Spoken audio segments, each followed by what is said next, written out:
मंडळी, घरगुती स्वादमध्ये तुमचं मनापासून स्वागत. आज आपण बाहेरून खुसखुशीत आणि आतून मऊ असे चविष्ट पोटॅटो बॉल्स बनवणार आहोत. ही रेसिपी नक्की शेवटपर्यंत बघा. मंडळी, आपण साहित्य काय काय घेतलं आहे ते पाहूया. इथे घेतलेले आहेत मी 4-5 मध्यम आकाराचे उकडलेले बटाटे. इथे 2 कांदे कट करून घेतलेले आहेत, 2 हिरव्या मिरच्या, 1-2 टीस्पून असा हिरवा धनिया कट करून घेतला आहे. आणि इथं खडे सुके मसाले काय काय घेतले आहेत ते पावडरमध्ये ते पाहूया आपण.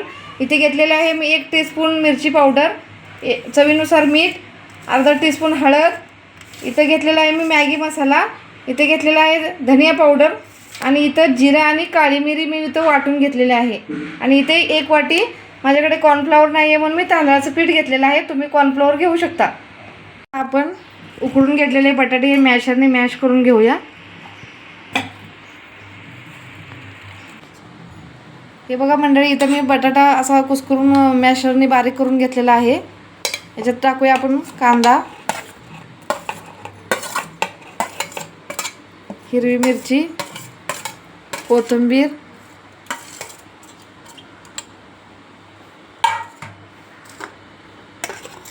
हळद, मॅगी मसाला, चवीनुसार मीठ,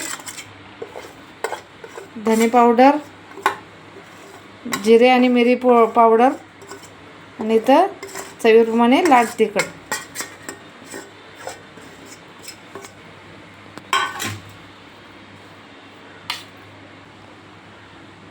हे बघा मंडळी, आपला मसाला बटाट्यामध्ये पूर्ण एकजीव झालेला आहे. आता आपण ह्याच्यात टाकूया तांदळाचं पीठ. थोडं थोडं करून ॲड करूया.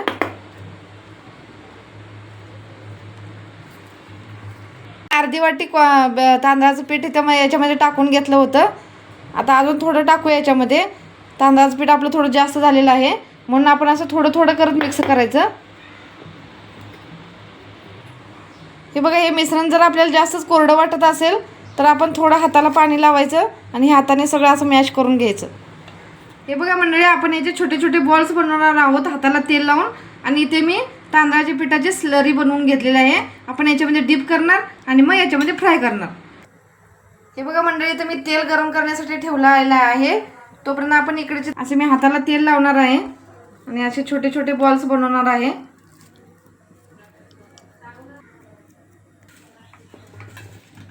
याच्यामध्ये मी असं चीज भरणार आहे.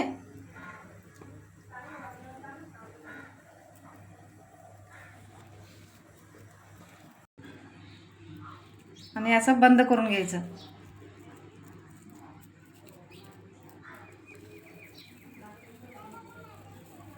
चला मंडळी, मी इथे थोडेसे बॉल बनवून घेतलेले आहेत आणि इथे स्लरी बनवून घेतलेले आहे. मी याच्यामध्ये डीप करणार आहे आता हे.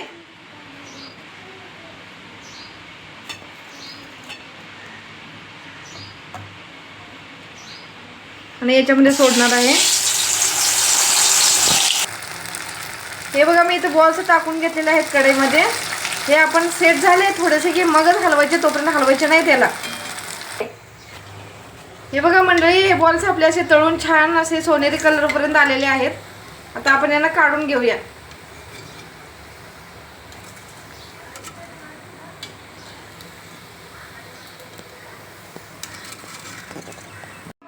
हे बघा मंडळी, मी असं हे पूर्ण बॉल्स तळून घेतलेले आहेत.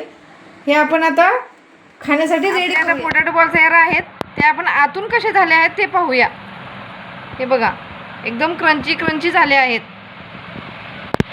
तर ही रेसिपी आवडली असेल तर व्हिडिओला लाईक करा, शेअर करा आणि घरगुती स्वाद चॅनलला नक्की सबस्क्राईब करा. पुन्हा भेटूया एका नवीन आणि स्वादिष्ट रेसिपीसह. तोपर्यंत स्वस्त खा आणि मस्त रहा. धन्यवाद.